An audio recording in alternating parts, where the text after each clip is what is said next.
பேசிக்கிட்டோம். நம்ம வந்து எப்போவுமே கூட இருக்கணும், எப்போவுமே நம்பிக்கையாக இருக்கணும்.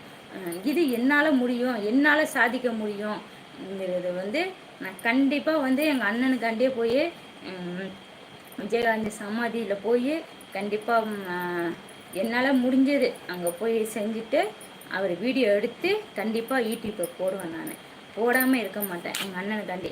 ஆனால் இந்த ஞாயிற்றுக்கிழமை என்னால் முடியாது. அடுத்த ஞாயிற்றுக்கிழமை தான் அவருக்கு லீவு கிடைக்கும். அடுத்த ஞாயிற்றுக்கிழமை கண்டிப்பாக போயிட்டு வருவேன். ஏன்னா இந்த ஞாயிற்றுக்கிழமை வந்து அமாவாசை வருது, ஆடி அமாவாசை.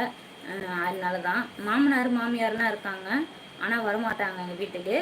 எங்கள் அப்பாவுக்காண்டி என்னால் முடிஞ்சது சாமி கும்பிடுவேன். அதுக்காண்டி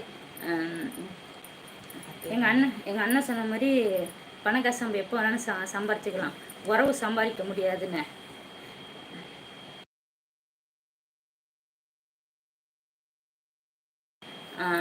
உறவு சம்பாதிக்க முடியாதுன்னு எங்கள் அப்பாவும் இறந்துட்டாங்க. எங்கள் அத்தை ஒன்று சின்ன வயசுலேயே இறந்துட்டான். அம்மாவில் வந்து இறந்துட்டாங்களாம்.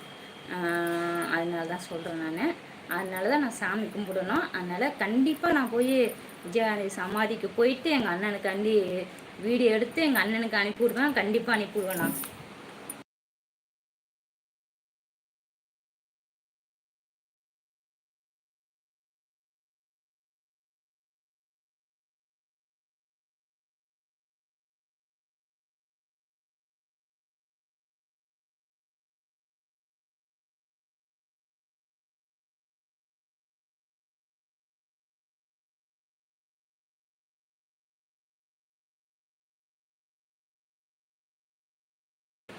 அண்ணன் சொன்னார், இப்போ அவங்க சொல்லியிருக்காங்கன்னா பொய்யுங்கிறது அந்த கமெண்ட் பார்த்துருக்கேன் நான்.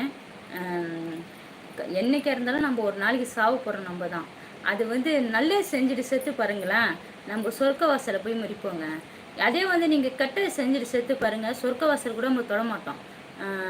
ஏன் இந்த விஷயம் சொல்கிறேன்னா, எங்கள் ஊரில் வந்து ஒரு கோயில் ஒன்று இருக்குது, சிவன் கோயில். எனக்கு கல்யாணம் பண்ணி 18 வருஷம் வச்சுக்கோங்க. கல்யாணம் பண்ணி எங்கள் வீட்டுக்காரர் அந்த கோயிலுக்குள்ளே போனதில்லை. நானே கோயில் இந்த பால் குடம் இது மாதிரி தான் இருப்பாங்க. அப்போ தான் அந்த கோயிலுக்குள்ளே போவோம் நாங்கள். மற்ற நேரத்தில் சாவி அவங்க வச்சுருப்பாங்க, போய் திறந்து போய் சாமி கும்பிடலாம். எங்கள் வீட்டுக்காரர் நான் போக முடியல அந்த கோயிலுக்குள்ளே. லைக் பண்ணிகிட்டே பாருங்களேன், போக முடியாத சூழ்நிலை வந்து இந்த வருஷம் போனப்போ வந்து அந்த கோயிலுக்குள்ளே போக முடிஞ்சிச்சு. ஏன்னா வந்து என்றைக்கு நம்ம சிவன் வந்து நம்மளை கூப்பிடுறாரோ அன்றைக்கி தான் நம்ம அந்த கோயிலுக்கு வாசற்படியே முறிக்கணும்னு இருந்திருக்கு. அதே மாதிரி என் பையன் பிறந்து விளக்கு எடுத்து வைக்கணும், அந்த கோயில் பேர் வீரமாக்காளி கோயில், விளக்கு எடுத்து வைக்கணும்ன்ட்டு இருந்தாங்க. எங்களால் சமாளித்து முடியலைங்க. விளக்கு எடுத்து வைக்கணும்னா பார்த்துங்களேன், எங்களால் முடியல விளக்கு எடுத்து வைக்க கூட. இப்போ எங்கள் பையனுக்கு வந்து இப்போ 18 வயசு, 12வது படிக்கிறான். இந்த வருஷம் தான் எங்களால் முடிஞ்சிச்சு. ஏன்னா இந்த வருஷம் தான் அந்த அம்மா எங்களை கூப்பிட்டுருக்காங்க, நீங்கள் இந்த கோயிலுக்கு வரணும், விளக்கு எடுத்து வைக்கணுன்ட்டு. நல்லபடியாக விளக்கு எடுத்து வச்சோம். வீரமகாளி சாமியும் பார்த்தோம், நல்லா வேண்டிக்கிட்டோம், நல்லபடியாக இருந்தோம். இன்னும் அவன் பிறந்தது இன்னும் ஒரே ஒரு வேண்டாம் குடம் எடுத்து வச்சோம். அவனுக்கு இந்த வருஷம் தான் முடிஞ்சிச்சு. இன்னும் வந்து வீரநாத ஐயங்கோல், அங்கே ஒரு ஐயங்கோல், சூரக்கோட்டை ஐயங்கோல்னு சொல்லுவாங்க, அந்த கோயிலில் ஒரு அர்ச்சனை பண்ணணும் என் பையனுக்கு. அதே மாதிரி வந்து அதான் சொல்லுவாங்கன்னா, இன்னும் வந்து எனக்கு 18 வருஷம் இன்னும் வந்து பெரியபாளையம் கோயிலுக்கு சொல்லியிருக்காங்கன்னா அந்த கோயிலில் வந்து தாலி உண்டியில் போடணும். அதுவும் இன்னும் வந்து எனக்கு நிறைவேறலை. கண்டிப்பாக அது ஒரு நாளைக்கு நடக்கும். அந்த அம்மாவுக்கு வேண்டிகிட்டு வந்திருக்கேன். கண்டிப்பாக அது நடக்கும். அந்த தாலி கொண்டு அந்த அம்மாவுக்கு செலுத்தணும். செலுத்தப்ப எனக்கு இன்னும் ரொம்ப சந்தோஷமாக இருக்கும். எடு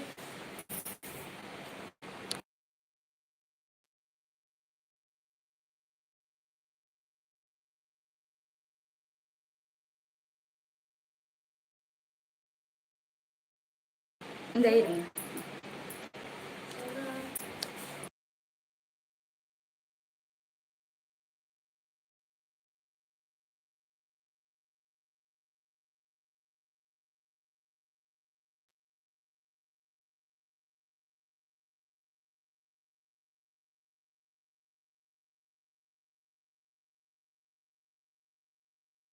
கண்டிப்பாக நம்ம வந்து கோயில்னு தான் சொல்லணும். அவர் ரொம்ப இது பண்ணியிருக்கு.